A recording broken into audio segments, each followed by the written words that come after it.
हर्षवर्धन सपकाळांच्या विधानामुळे विधान परिषदेमध्ये गोंधळ झाला। सपकाळांचं वक्तव्य हे राज्याचा अपमान करणारं असल्याचं दरेकर म्हणाले, तर सपकाळांनी व्यक्तिगत वक्तव्य केलं नसल्याचं भाई जगताप यांनी म्हटलं। दरम्यान औरंगजेब क्रूर शासक होता यावरून सपकाळांनी वक्तव्य केलं होतं। काँग्रेसचे प्रदेशाध्यक्ष देवेंद्रजींची तुलना औरंगजेबाशी त्याचा क्रूर प्रशासक जसा औरंगजेब होता तशा प्रकारे औरंगजेबाशी तुलना करण्याचं एक घाणेरड्या अशा प्रकारचं कृत्य त्यांनी त्या ठिकाणी केलेलं आहे आणि हा महाराष्ट्राचा अपमान आहे। या विधिमंडळाच्या सभागृहाचा अवमान केलेला आहे आणि त्याच्याप्रमाणे कठोर अशा प्रकारची कारवाई किंवा समज या ठिकाणी प्रदेशाध्यक्षांना देण्याची आवश्यकता आहे।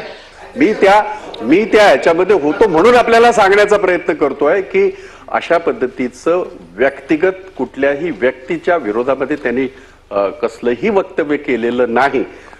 त्यांनी हे मात्र जरूर म्हणालेले आहेत की आताचं शासन आताचं सरकार हे त्या प्रवृत्तीचं आहे हे ते मात्र नक्कीच म्हणालेले आहेत आणि त्यांनी काही चुकीचं म्हणालेलं नाही। मी तुलना करत नाही, मला एकच काय म्हणायचं आहे, आज मुद्दा सोडून तुलना करत नाही।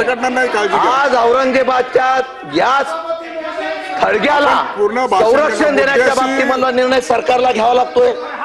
कायदा सुव्यवस्था ही भूमिका बघून सुरक्षा या ठिकाणी घ्यावी लागते।